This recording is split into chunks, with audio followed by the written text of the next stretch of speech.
So today we have Belle Ryan with us, who is one of our lecturers here at Ikon. How are you, Belle? I'm great, thank you. Thanks for joining us. Maybe if you can give us a bit of a summary of what you're teaching in class today and what our students are learning in our Bachelor of Arts Therapy.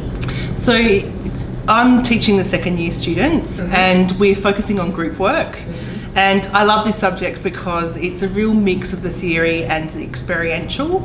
And so what we're doing is we're actually learning by doing. And I love that the students are jumping in, having a go. And then we have a look at, well, what worked well, what didn't, how does this all sort of work with when you get out into the real world and want to facilitate groups or do workshops. What are the skills that you need and how does it all play together? So it's really a hands-on subject, and I really love that, because the theory sort of backs it all up, but we're actually learning by doing it. Great. And I can see some beautiful posters behind you. Yes.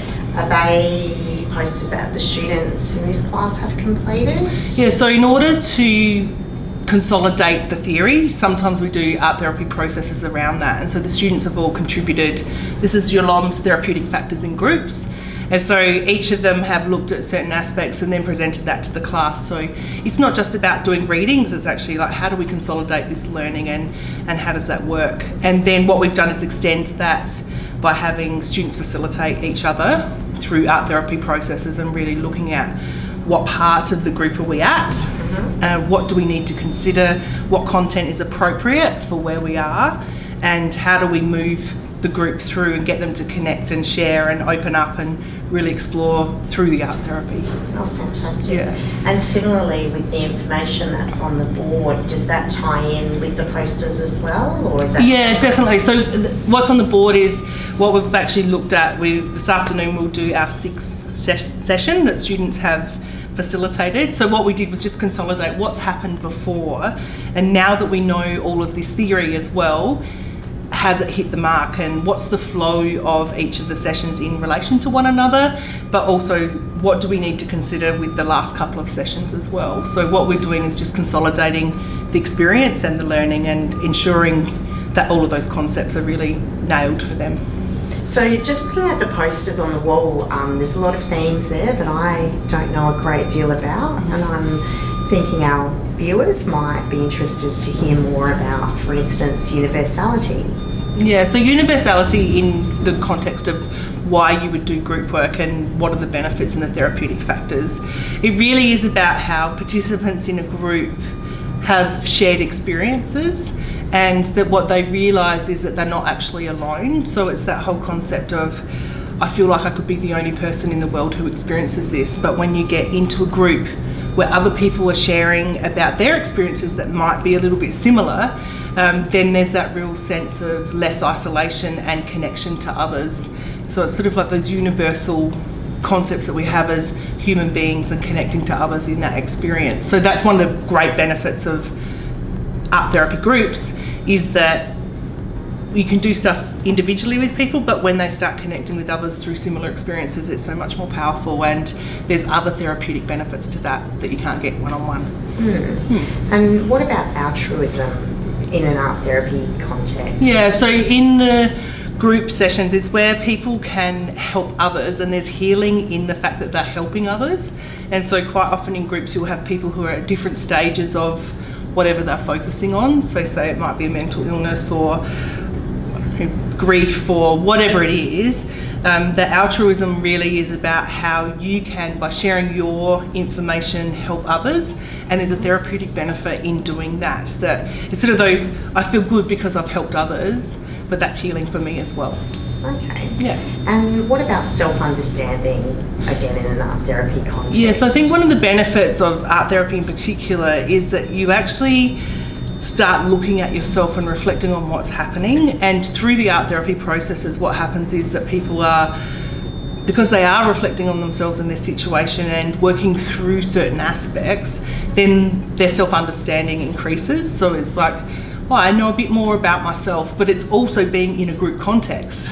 Because what happens is a group is like the micro version of what happens out in the world. And so there's lots of reflection and reactions and behaviours and that can play out, and so people then begin to understand themselves a lot more and why certain things happen in their life. So it works on lots of different levels, not only in the art but in the group context as well. Oh, that's really interesting. And in terms of the group that you're teaching, is the learning in the classroom more focused on group work, or do people do presentations individually? How does that work? Yeah, so this particular subject, because it is group work, we're doing lots of group work to learn by doing. It's really interesting actually, because what we've had is 2 classes combine, and it's been really interesting because straight away we're able to go, okay, what are the factors here and what do we need to do to move this group forward? So it's been actually really good timing, because the students are able to actually do it in practice, and be really open and honest about where they're at, so that everyone can learn from each other. And that's what I really love about this subject. It's not just a theory, it's actually doing it, giving it a go, observing where are we at together and what do we need to do to move forward. Yeah. And I guess students in their second year of the Bachelor program are getting ready to do placement towards the end of the year, well, trimester 3 anyway. Yes. So they're working on particular things that are going to help them be successful in their placement as well. Yeah, definitely. And group work is a factor in art therapy that happens a lot. So whether it's a one-off workshop, a presentation, or a program, all of the factors that we're learning here really contribute to making that a better experience for the students, because it just prepares them for it. So for instance, what they can do is actually be challenged here in the class, so then when they get out and do placement, they've already learnt that content and really know how to develop it, facilitate, debrief, unpack, really reflect on where they're at. So I love that aspect of them learning here in the classroom by doing it, because when they get out in the real world and working with vulnerable people, they're so much more ahead, because they've already had that experience. And even this morning we had Sam play, and the facilitators paired people up, and the way that the students were unpacking it with each other and the skill base, it was really impressive actually to see them now in their second year really have those skills already, that will make them great art therapists. And what's the role of Samplay within art therapy? So why would you use Samplay? Yeah, so there's various reasons. So it's a modality in itself. So this morning we were at the stage in group work where we can go a little bit deeper, and so the students decided that they would use Samplay, and what they were doing was reflecting on their challenges in being an art therapist. And so by putting symbols in the sand, you're able to articulate things that you may not be able to put words to. And so for instance, I actually participated to get an idea of how the group was going, and in my sand tray there was a evil character. So that could represent lots of different things. So it could be people criticising, it could be negative self-talk, it could be just the saboteur in you. And so what ended up happening is, in my sand tray, I needed to bury it and pat it down so that it was put away, gone. And so Sandplay works on lots of different levels. So you could use it for just to reflect on how you are right now, but deep trauma work and things like that. So you don't necessarily use it just for one particular subject or problem. You could use it for lots of different things, but today it was great to see the students really use it in a context of where you would do it in group work, which was great. Yeah. And I guess in terms of the program, some of the direction in class seems to be, well, the students have choices in terms of how the class is directed on a particular day.